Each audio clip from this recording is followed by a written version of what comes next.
Hey, we're back in the QLZ Green Room, and we're chatting with a guy today that I have had the chance to talk to a couple of times. Blake Bedsaul of Saul, dude, how are you doing, man? It's good to not talk to you on the phone for a change. Actually, see you and actually be able to get the video out there. How you doing? Yeah, good, man. I'm doing real good. And this is the next best thing to being in person. So, I'm happy to be doing this and not just over a phone call. So it's great. I'm glad to be here. Yeah, it's nice you actually see people. And we've been chatting about Seven Dust. Now, I didn't realize this. Now, you guys have your new album coming out called This Is It, The End of Everything. It's out July 28th. Seven Hmm. Dust is also releasing Truth Killer the 28th.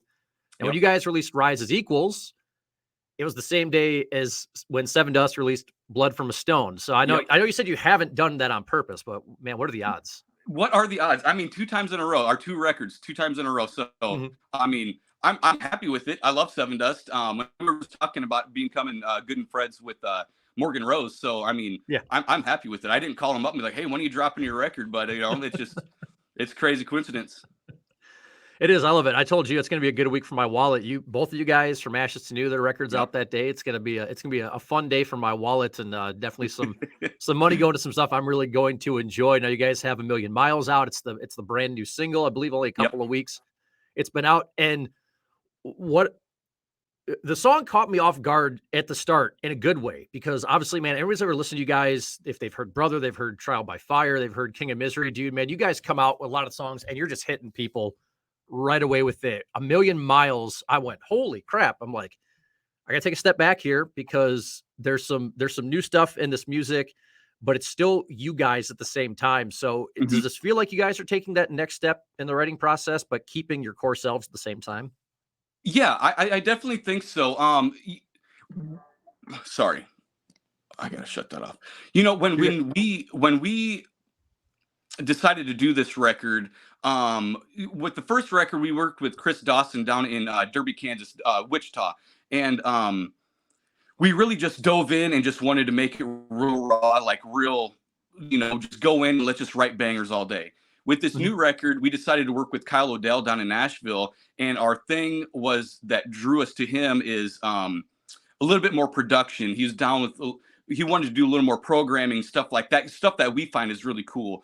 Yeah. So that's we really dove into that side of what we hired him for and what he's capable of. So it really came out cool. It's kind of a different direction, but we still totally lean into what our lyrics and the songs mean to us. We're not losing any of that vibe. It's just Mhm. got a little bit different, tone to it. And I really explore what I can do on this record vocally.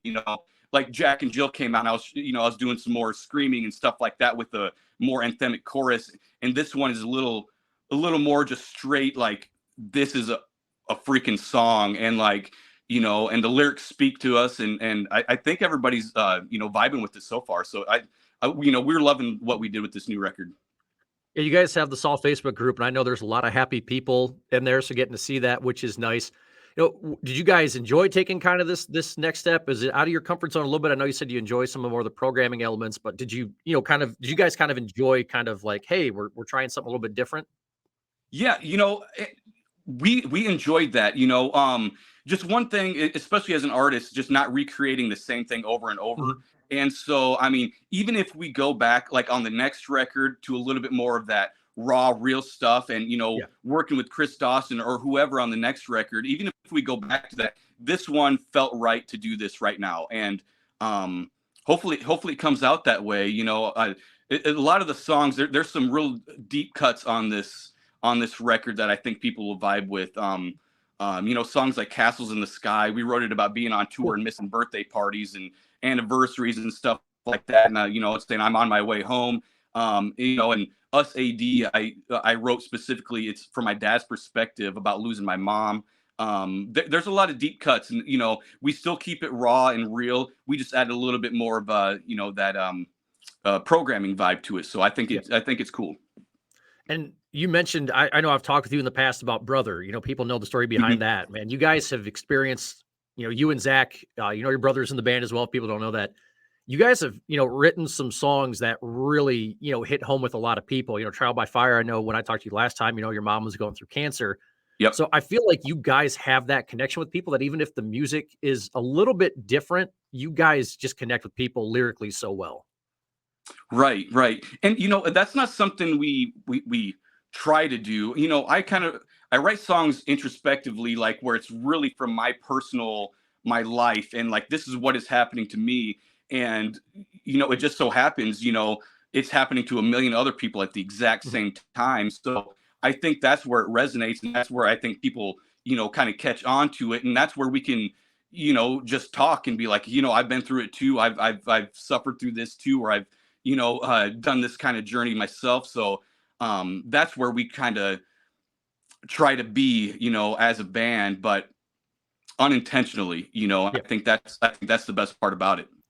Yeah, I like it. It works with people, then it's that natural connection, which is interesting because A Million Miles is pretty much about, at least what I've gotten from it is, very disconnected. Now you guys are teasing it on social media a little bit, Mhm. and the video is such a good indicator of, we have all this technology and people seem like they're more disconnected, than ever.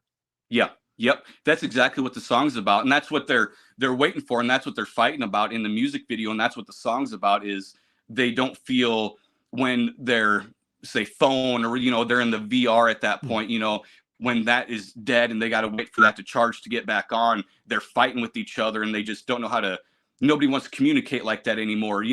Like I say to a lot of people, like I can be within reach but be a million miles away just looking Mhm. through my screen. And like that's kind of just the direction that we're at right now. And um it's kind of disappointing to where people are just like that, you know what I mean? Myself too, I do it all the time myself, you know Yeah. what I mean?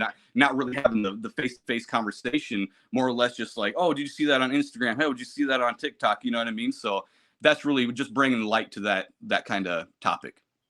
Very much so. Yeah, and again, I'm excited for the record again. This is it, the end of everything coming out on July 28th. So we obviously know you guys have the new record coming out. What was the reason you guys wanted to do another full-length record? If you have Rise as Equals, I mean, what I love about that album, I mean, again, a lot of great music on there. There's like 15 songs on that record. So like for me Right. as an album guy, I get really excited. I'm like, oh my gosh, this is one band that's like, we're not giving you 9 songs, not giving you 10 songs. Here's like 15. So Yep. why did you guys want to do the full-length record again? Because again, everybody's doing something a little bit different right now. Some are like EPs work for us. Some are like, hey Mhm. man, singles is our game. That's what we're doing. So what was the reasoning for you guys to be like, nope, we want another full length record?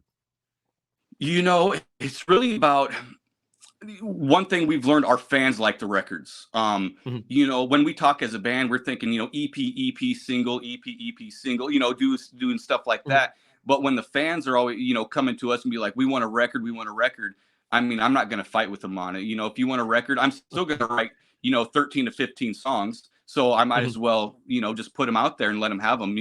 I, I want to make them happy too, as well as, putting my soul out there and getting those, getting that stuff off my chest or the feelings. So Yep. whatever makes them happy, I'm willing to release it however. Awesome. I'm looking forward to it. Cannot wait for that album to come out. You guys have some shows coming up this summer. You guys are Yeah. playing Rockfest and Cadott, which I don't think you guys have played there before, have you? No, first time. We're super stoked because I mean that's our neighbor, state. They're real close to Mhm. us. And we're really really excited about Rockfest. Capulet Fest over in Providence, Rhode Island. We have that tour coming up with Memphis Mayfire. We're just really really stoked about getting back out there and Mhm. doing the thing. I love it. So are you able to say any more tour dates you guys have coming up, or is that still kind of all under wraps right now? Like what the fall and maybe what the winter looks like? Are you guys still working some of that out? We got some things in the can right now, but Okay. I don't know if I should say a whole lot, but Okay. I think people are going to be really excited about it. Especially, I Awesome. mean, we got some other stuff dropping that I think is going to be really really exciting for people too. All right, cool. Because you guys still have the app, right? You guys still have the band app? Yeah, yeah, we do. We kind of stepped away from that. I mean, it was a hard thing to tackle. I mean, because you got Instagram, Facebook, TikTok, and then you got all the reels that come with it and everything. So it's we just let people. We're just like, hey, this is what we're gonna do. We're just gonna do the standard social medias and just go from there. Okay, so make sure you give the guys a follow. You don't have to tell me anything, Blake, if you don't think so. I mean, I don't want to get you in trouble with anybody on this stuff. We'll follow. Everybody will follow along with everything that's going on. So a couple more questions Right. I got for you. One of the Yep. questions is one I believe I asked you. You actually did a write up on it for me. your favorite complete albums of all time. I remember you wrote this up, but it's something new that I've brought here to QLZ and asking bands their favorite complete albums of all time, the no skip albums, as some people Oh, call them. Maybe you've got some different ones. If you can't remember everything that you included last time when I was in Wisconsin, it's perfectly fine because I can only remember a few of them as well. But man, some of your favorite complete albums. I will tell you the album that I think is literally perfect. It Mhm. is 13th Step by Perfect Circle. Okay. Um, I don't know. There's not a skip track on that record. It is literally my favorite record of all time. Um, we're big Tool fans, Yeah. Maynard, Pussifer, all that, Perfect Circle. But that record specifically, like, kind of changed the way that I wanted to do music. Being coming from such a Tool fan, and then Mir Denams came out with the Perfect Circle. I'm like, Mhm. oh, this is my jam. And then APC came out with 13th Step, and it really just opened up my eyes to where Maynard's not so in, he can do something else too, where it's a little more radio friendly, but still got that dark edge to it. And that's kind of, Mhm. the vein we want to ride a little bit too with that cool aspect, but obviously completely different. And that's just, that's my favorite album of all time. Awesome. Love it. If you get in a bar fight, what's the song that you're choosing? Not telling you to go get in one, but I asked our listeners this, we ask them a question every single day on social media, and it's always something different every single day. And last week, I believe it was, or a couple weeks ago, was if you got in a bar fight, what's the one song that you're choosing in the background? Dig by Mudvayne. Awesome. You have Yeah. answered that the quickest out of anybody at all. Honestly, you cannot beat that song though, because we played a festival with Mudvayne, and man, I was just so hoping that they would open up with Mhm. Dig. They opened it with like Death Blooms or something like that, which, I mean, Okay. I love everything that Mudvayne does. Big Chad fan, big freaking Ryan Martini is one of my favorite bass Yeah. players of all time. Um, but yeah, if I'm gonna get into a bar fight, I want that. Yep. I want that blasting right as soon as it happens. Yep. I said 5 Minutes Alone by Pantera, but I think Dig might Oh. be, man, I'm gonna have to change my answer to that one. That's a damn good one right there. Right, right. I love No. it. So cool, man. A Million Miles. Oh, before we let you know, I forgot to tell you too. We're getting the song in there to spotlight. It's another feature that I believe you might be a little bit familiar with. It's one that we did in Wausau when I was there. It again, we're bringing it here to QLZ. We're playing it in the morning, so 8:30 in the morning on the 24th. So today's the 17th. A week from today, we're getting A Million Miles on the brand Yep. new single from you guys. The brand new record called This Is It, The End of Everything is coming out on July 28th. So, Blake, dude, it's so good to see you, man. Nice to catch up with you, and You glad you too. were able to do this. Yeah, I appreciate it, man. Thank you. Have me back anytime, brother. I love it.